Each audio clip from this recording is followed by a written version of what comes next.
은혜의 주님, 어김없이 오늘도 은혜로 하루를 시작하게 하심을 감사드립니다. 주님은 우리를 살펴보시고 우리를 아십니다. 우리의 앉고 일어섬을 아시고 우리의 생각을 아십니다. 우리의 모든 행위를 알고 계십니다. 우리가 우리의 지식으로 오늘 하루를 살아가지 않게 하시고 우리의 모든 것을 아시는 주님께 모든 것을 맡기며 살아갈 수 있도록 인도하여 주시옵소서. 이 시간 어제의 날을 자복하며 회개의 기도를 드립니다. 우리의 마음을 돌아봅니다. 우리의 마음의 중심에 내가 있는지 돌아봅니다. 우리의 마음에 재물이 가득하진 않은지 돌아봅니다. 우리의 마음의 중심에 내가 아니라 예수 그리스도가 거하실 수 있도록 하여 주시옵소서. 우리의 마음이 세상 것으로 가득 차 근심이 가득한 것이 아니라 우리의 마음이 그리스도로 말미암아 천국을 경험할 수 있도록 인도하여 주시옵소서. 예수 그리스도의 이름으로 기도하오며 하늘에 계신 아버지, 오늘 제가 주님의 임재 안에서 살고 주님을 더욱더 기쁘시게 하기를 기도합니다. 주 예수님, 오늘 제가 저의 십자가를 지고 주님을 따르기를 기도합니다. 성령님, 오늘 성령님이 저를 충만하게 채워주시고 성령의 열매, 사랑과 희락과 화평과 오래 참음과 자비와 양성과 충성과 온유와 절제가 제 삶 속에서 익어갈 수 있도록 해 주시기를 기도합니다. 아멘. 오늘 12시 이곳에서 아바드 예배를 드립니다. 함께 예배함으로 은혜를 누리시기 바랍니다. 말씀을 나누겠습니다. 오늘 저희에게 주신 하나님의 말씀은 창세기 31장 17절에서 35절 말씀입니다. 저 여러분 한 절씩 교독하겠습니다. 야곱이 일어나 자식들과 아내들을 낙타들에게 태우고 그 모은 바 모든 가축과 모든 소유물 곧 그가 바단 아람에서 모은 가축을 이끌고 가나안 땅에 있는 그의 아버지 이삭에게로 가려 할세. 그때 라반이 양털을 깎으러 갔으므로 라헬은 그의 아버지의 드라빔을 도둑질하고 야곱은 그 거취를 아람 사람 라반에게 말하지 아니하고 가만히 떠났더라. 그가 그의 모든 소유를 이끌고 강을 건너 길르앗 산을 향하여 도망한지 3일 만에 야곱이 도망한 것이 라반에게 들린지라. 라반이 그의 형제를 거느리고 7일 길을 쫓아가 길르앗 산에서 그에게 이르렀더니 밤에 하나님이 아람 사람 라반에게 현몽하여 이르시되 너는 삼과 야곱에게 선악간에 말하지 말라 하셨더라. 라반이 야곱을 뒤쫓아 이르렀으니 야곱이 그 산에 장막을 친지라. 라반이 그 형제와 더불어 길르앗 산에 장막을 치고 라반이 야곱에게 이르되 내가 나를 속이고 내 딸들을 칼에 사로잡힌 자같이 끌고 갔으니 어찌 이같이 하였느냐. 내가 즐거움과 노래와 북과 수금으로 너를 보내겠거늘 어찌하여 내가 나를 속이고 가만히 도망하고 내게 알리지 아니하였으며 내가 내 손자들과 딸들에게 입맞추지 못하게 하였으니 내 행위가 참으로 어리석도다. 너를 해할 만한 능력이 내 손에 있으나 너의 아버지의 하나님이 어젯밤에 내게 말씀하시기를 너는 삼가 야곱에게 선악간에 말하지 말라 하셨느니라. 이제 내가 내 아버지 집을 사모하여 돌아가려는 것은 옳거니와 어찌 내 신을 도둑질하였느냐. 야곱이 라반에게 대답하여 이르되 내가 생각하기를 외삼촌이 외삼촌의 딸들을 내게서 억지로 빼앗으리라 하여 두려워하였음이니이다. 외삼촌의 신을 누구에게서 찾든지 그는 살지 못할 것이요 우리 형제들 앞에서 무엇이든지 외삼촌의 것이 발견되거든 외삼촌에게로 가져가소서 하니 야곱은 라헬이 그것을 도둑질한 줄을 알지 못함이었더라. 라반이 야곱의 장막에 들어가고 레아의 장막에 들어가고 두 여종의 장막에 들어갔으나 찾지 못하고 레아의 장막에서 나와 라헬의 장막에 들어가매 라헬이 그 드라빔을 가져 낙타 안장 아래 넣고 그 위에 앉은지라. 라반이 그 장막에서 찾다가 찾아내지 못하매. 함께 읽겠습니다. 라헬이 그의 아버지에게 이르되 마침 생리가 있어 일어나서 영접할 수 없사오니 내 주는 노하지 마소서 하니라. 라반이 그 드라빔을 두루 찾다가 찾아내지 못한지라. 아멘. 하나님께서는 외삼촌 라반에게 속아 20여 년을 품삯도 받지 못하고 종처럼 일하던 야곱에게 그가 원하던 대로 재산을 주셨습니다. 라반과의 갈등 속에서 이제 태어난 곳으로 떠나라는 하나님의 말씀에 따라 라헬과 레아의 동의를 얻는 데 성공한 야곱은 오늘 본문에서 라반이 양털을 깎으러 나간 틈을 타 가나안으로 떠납니다. 오늘 본문은 세 문맥으로 나누어서 묵상하도록 하겠습니다. 첫 번째 문맥은 17절에서 23절입니다. 야곱이 가나안으로 떠날 때 라헬이 아버지의 집에서 드라빔을 훔치는 이야기입니다. 두 번째 문맥은 24절에서 29절입니다. 하나님께서 라반에게 야곱을 가만둘 것을 명령하십니다. 세 번째 문맥은 30절에서 35절입니다. 드라빔을 찾는 라반의 모습이 그려져 있습니다. 오늘 본문 첫 번째 문맥에서는 야곱이 가나안으로 떠나는 장면이 나옵니다. 야곱은 창세기 31장 9절에서 하나님께서 라반에게 가축을 빼앗아 주었다고 고백했습니다. 그 재산을 빼앗기지 않기 위해서 선택한 방법이 도망치는 것입니다. 본문 19절과 20절입니다. 그때 라반이 양털을 깎으러 갔으므로 라헬은 그의 아버지의 드라빔을 도둑질하고 야곱은 그 거취를 아람 사람 라반에게 말하지 아니하고 가만히 떠났더라. 양을 치는 목축업을 하는 사람들에게 양털을 깎는 일은 한 해의 농사를 마무리 짓는 것처럼 중요한 일이라고 합니다. 그래서 집안의 모든 일손을 동원해야 했을 것입니다. 그리고 양떼가 있는 곳으로 이동을 했어야 했을 것입니다. 그때를 틈타 야곱은 자신의 가족과 하나님이 허락하신 재산을 가지고 가나안으로 떠나려고 하는 것입니다. 그때 아내 라헬은 아버지의 드라빔을 도둑질합니다. 라헬이 훔친 드라빔은 사람 모양으로 된 우상이었습니다. 가족을 지켜줄 수호신으로 집에 모셔놓고 섬겼다고 합니다. 당시에는 드라빔을 소유하는 이는 그 집안에 상속권이 있었다고 했습니다. 그도 그럴 것이 그 집을 수호하는 역할을 하는 그 집안만의 가부 같은 것이었기 때문에 그렇습니다. 그것을 소유한 이는 그 집안의 상속권을 주장할 수 있는 것은 당연해 보입니다. 라헬이 드라빔을 훔친 이유는 명확하지는 않지만 두 가지를 추측할 수 있습니다. 하나는 드라빔을 통해서 자기 자신을 보호하려는 뜻일 수도 있습니다. 그리고 또 한 가지는 드라빔을 이용해서 나중에 라반의 상속을 받기 위함일 수도 있습니다. 왜냐하면 라헬도 아버지 라반이 자신을 팔아 외국인처럼 여겼다고 31장 15절에서 말을 했기 때문에 그렇습니다. 라헬도 자신의 아버지에 대한 불만이 많았기 때문에 드라빔을 통해서 나중에라도 상속을 받으려 했을 수 있습니다. 무엇이 되었든 두 가지 이유는 본질적으로 동기가 같습니다. 왜냐하면 사람들이 우상을 통해서 얻고자 하는 것도 결국에 이 땅에서의 물질적인 풍요와 복이기 때문에 그렇습니다. 결국 자신의 재산을 지키기 위해서 몰래 떠나는 야곱이나 드라빔을 훔치는 라헬이나 그 목적은 동일한 것입니다. 그래서 그런지 본문 19절에 라헬이 아버지의 드라빔을 도둑질하고의 도둑질이라는 단어와 20절에 야곱이 가만히 떠났더라의 가만이라는 단어는 성경에서 같은 단어로 사용하고 있는 것일지도 모르겠습니다.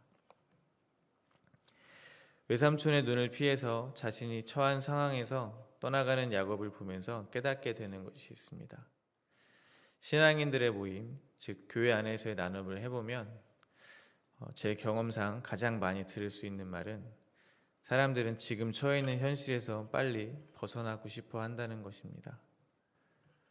직장 상사가 자신의 힘을 이용하여 자기를 괴롭히는 사람도 많이 있었습니다. 동료와의 갈등이 점점 심해져서 더 이상 마음의 평정심을 찾을 수 없는 사람들도 많이 있었습니다. 가족 중에도 심지어 공동체 안에서도 갈등이 많이 있었습니다.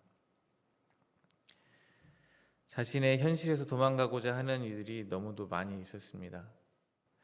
그러나 그 마음 안에는 도망가고자 하기 전에 그 현실의 자리에서 자리를 잡고 자신의 영역을 더 넓히고 너무 인정을 받고 싶어 한다는 것을 느낄 수가 있었습니다. 그러나 하나님이 그들의 삶에 틈을 주지 않고 있다는 느낌을 받았습니다. 오늘 본문 속의 야곱의 상황과 너무도 흡사했습니다. 야곱은 나름대로 열심히 살았고 외삼촌이 자신을 속이는 것을 알면서도 인내했습니다. 결국 하나님의 도움으로 재산도 얻고 가족도 늘었지만 정착하고 싶은 그곳에서 내 이름을 높이 올리고자 하는 그곳에서 떠나가야 하는 것입니다. 즉 하나님이 말씀하시는 그 자리로 돌아가야 하는 것입니다. 하나님의 말씀에 따라서 돌아간다고 해서 하나님께서 안전하게 또 환영받으며 떠나갈 수 있게 하는 것이 아니고 밤에 야음을 틈타 도망가야 하는 상황에 처한 것입니다. 그런데 저는 이런 생각이 들었습니다. 우리가 괴로움에 밤잠을 못 이루는 지금 이곳에 다다르기 전에 저희가 처음 했던 기도, 저희가 들었던 주님의 음성을 기억해 보았으면 좋겠습니다. 대부분 아마도 이런 기도였을 것입니다. 하나님, 나의 갈 길을 인도하여 주시옵소서 라고 하며 하나님의 주권을 인정하며 우리가 나아갈 방향을 주님께 맡기며 기도했을 것입니다. 그래서 온 곳이 여기란 것입니다. 직장을 얻기도 하고 새로운 환경을 옮기기도 하고 했을 것입니다. 그런데 어느덧 우리가 하나님께 고백했던 간절한 기도를 잊어버리게 되는 것 같습니다. 그리고 하나님께서 우리와 여전히 함께하고 계신 것도 잊어버리고 있는 것은 아닌지 생각해 보았으면 좋겠습니다.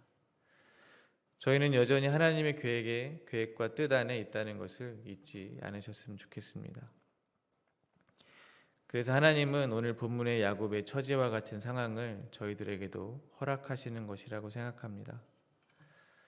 우리가 마음을 다해서 고백했던 그 예배의 자리로 돌아가게 하시는 것은 아닌지 생각해 보았으면 좋겠습니다. 저희의 높아진 마음이 깎여서 낮아졌을 때 저희는 비로소 나는 나의 하나님을 전능하시고 나를 창조한 하나님이라고 고백했다고 생각했지만 지금 생각해 보면 나는 나의 하나님을 나의 드라빔 정도로 여기고 있었다는 것을 고백할 수밖에 없을 것입니다. 하나님은 그저 나의 수호신이었으며 내가 필요한 것을 주기만 하면 되는 것, 내가 훔쳐서 달아날 수도 있는 그런 작은 신, 하나님과 나의 관계에서 모든 주도권은 나에게 있었던 그저 그런 우상으로 내가 여기고 있었다는 것을 고백할 수밖에 없는 것입니다. 그러나 그럼에도 불구하고 이러한 상황을 통해서 나에게 하신 하나님의 약속을 나의 노력과 의지가 아니라 하나님 홀로 이루어가고 계시는 주님을 마침내 보게 될 것입니다. 내가 하나님을 믿는 줄 알았는데 그것이 아니고 하나님이 나를 믿어주고 계신 것임을 깨닫게 될 것입니다. 그래서 주님의 이름을 높이게 되는 것입니다. 그렇게 성도들은 한 발 한 발 날마다 주님께 돌아가는 삶을 살게 되는 것입니다. 두 번째 문맥입니다. 라반은 야곱이 자신의 딸과 재산을 가지고 도망친 사실을 알고 7일 동안 쫓아가 길르앗 산지에서 야곱을 따라잡았습니다. 이제 야곱의 목숨은 라반의 손에 달려 있습니다. 그런데 바로의 위험에서 아브라함을 구했던 것처럼 하나님이 라반에게 나타나십니다. 24절입니다. 밤에 하나님이 아람 사람 라반에게 현몽하여 이르시되 너는 삼과 야곱에게 선악간에 말하지 말라 하셨더라. 그래서 라반은 야곱에게 자신이 잘 보내줬을 텐데 왜 어리석게 도망쳤냐고 부드럽게 이야기를 합니다. 27절과 28절입니다. 내가 즐거움과 노래와 북과 수금으로 너를 보내겠거늘 어찌하여 내가 나를 속이고 가만히 도망하고 내게 알리지 아니하였으며 내가 내 자손들과 딸들에게 입맞추지 못하게 하였으니 내 행위가 참으로 어리석도다. 이제까지의 라반의 행동 때문에 저도 라반의 말을 곧대로 믿기는 어렵습니다.